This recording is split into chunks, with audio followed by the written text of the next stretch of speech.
Et nous revoilà exactement au même endroit que la vidéo d'avant, comme je t'ai promis. Et on va s'amuser à faire un toit à la salle de réunion et autres. En fait, à toute cette partie-là. D'accord.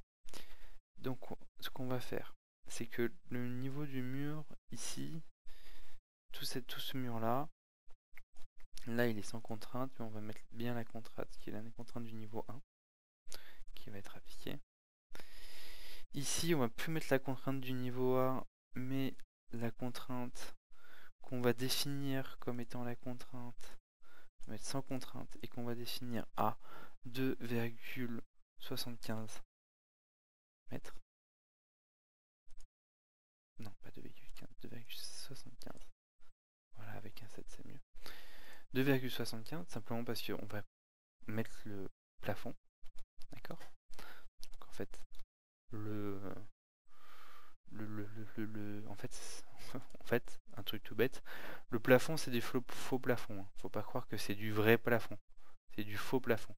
Donc pour mettre du plafond, en fait, il faut faire une chose, il faut se mettre dans la vue du dessus, donc la vue niveau 1, se placer de là où on veut mettre son plafond, faire l'outil sol, et placer tout simplement, en fait, votre sol comme un plafond.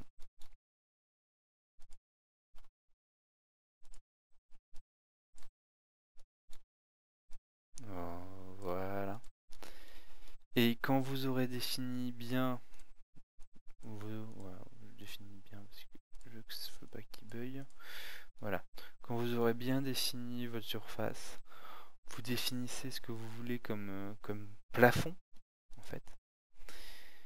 Et le décalage par rapport au niveau, dites-vous que vous avez l'épaisseur en moins, en fait, vers le bas. Donc c'est 0, donc vous avez 25 d'épaisseur vers le bas. Donc ce qui correspond exactement à ce que j'ai enlevé, c'est-à-dire 2,75 m plus 25, ça fait 3 mètres. Oui, c'est ça. Je me suis pas trompé. C'est plutôt pas mal. Et donc du coup, il n'y a plus qu'à accepter. Mais pourquoi il veut pas accepter? Voilà. Donc vous avez plus qu'à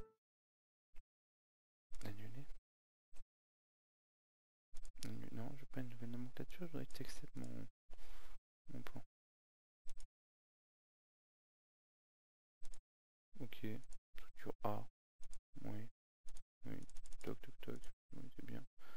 Je sais pas ce qu'il est en train de me faire. Je crois qu'en fait, il commence un peu à chauffer mon PC et qu'il va falloir que je pense sérieusement à arrêter. Non, voilà, c'est planqué. C'était un menu qui s'était planqué.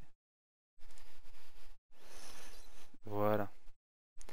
Alors, souhaitez-vous que les murs qui atteignent cet étage soient attachés à sa base? En fait, je vous conseille de dire non, simplement parce que sinon, il va prendre vos murs et les mettre en dessous. Alors que vous voulez que les murs, c'est normal que ça se recouvre, vous voulez que vos murs en fait continuent à aller jusqu'au haut et que en fait votre dalle soit juste au niveau 0 et voilà. Et donc vous allez avoir quelque chose de pas du tout réglementaire qui est en fait un mur qui sera pile au niveau de votre haute mesure, mais tout simplement maintenant la seule chose que vous avez à faire c'est rajouter des acrotères en partie périphérique. Et si ça vous amuse aussi, mettre des petits acrotères entre les éléments pour séparer vos toits, sachant que la réglementation que j'ai paumée, que je sais plus où je l'ai foutu ma réglementation, que j'ai ici. Voilà, la réglementation normalement prévoit que le nombre de sorties d'étanchéité que vous avez par une certaine surface fait que je vous déconseille de dépasser les 100 mètres carrés. Parce que si vous dépassez les 100 mètres carrés, il faut que vous mettiez des systèmes assez importants. Je sais plus où c'est marqué quelque part. Enfin bref, je vous le redirai si jamais vous posez vraiment la question. Mais vous aurez des systèmes un peu chiants. Et donc du coup, je vous conseille de ne pas dépasser les 100 mètres carrés. Au moins si vous avez 100 mètres carrés, de bien séparer vos parties. Voilà. Et bah, je crois qu'on a à peu près tout vu. Oh non, je sais ce qu'on a oublié. On a oublié les fondations. Les fondations, les fondations, les fondacons. Alors pour la partie d'accrocheur, c'est juste un mur qui est au-dessus. C'est un mur qui est à l'étage au-dessus. Pour les fondations, c'est un mur qui est à l'étage en dessous. Oh mon dieu, ce que c'était intelligent. Donc en fait, tout simplement, ça va fonctionner de la façon suivante. Moi, ce que j'aime bien faire, c'est me mettre au niveau 0 et d'utiliser l'outil que j'ai dit que ça servait à rien, ce qui s'appelle les murs de profondeur. Tais-toi.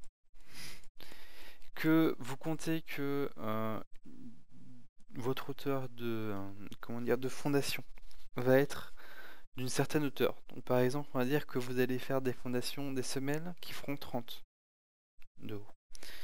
Or, vous devez vous mettre à 80. Donc, vous devez avoir 50 cm de, comment dire, de mur, si je me trompe pas. 5, 6, 7, 8, c'est ça. Il est vraiment tard. Donc, il vous faudra vous mettre 50 cm de mur en dessous pour pouvoir mettre votre fondation à 80.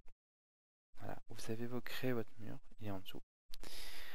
Que, en fait, les fondations, c'est quelque chose qui fonctionne de façon tellement conne que, en fait, conne dans le sens facile, que vous aurez aussi vite de placer une porte que de placer une fondation. Simplement parce que vous allez aller dans structure. Et oui, premier élément de structure que vous allez utiliser, et le seul, c'est les fondations. Dans structure, et que lorsque vous avez une fondation à placer, vous cliquez sur l'outil fondation, vous choisissez votre fondation. Donc là, je trouve un petit peu trop. Enfin, je trouve que c'est un peu trop. Donc 20 de chaque côté, c'est déjà énorme. Et 30 cm de haut, c'est déjà beaucoup. Que vous allez le renommer, bien sûr, pour pas vous tromper, comme quoi vous ne laissez pas ce qui est marqué. C'est bien ça.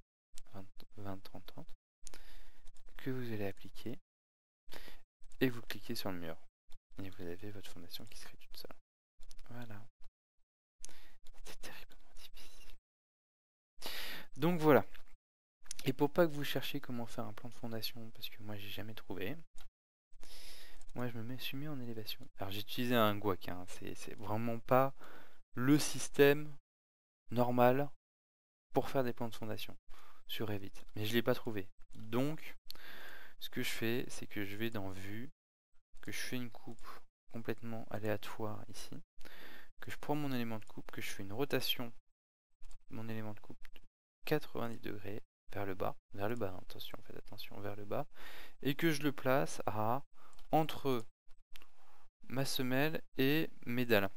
Donc du coup j'ai ma coupe qui se fait là, et quand je vais aller voir ma coupe, et bah j'ai bien ce qui est demandé, c'est-à-dire le mur coupé et la fondation qui dépasse. Voilà, donc j'ai les deux. Donc voilà comment on fait les fondations. Pour résumer, on a tout vu. Si j'ai oublié un truc, mettez-le en commentaire et je ferai la prochaine vidéo là-dessus.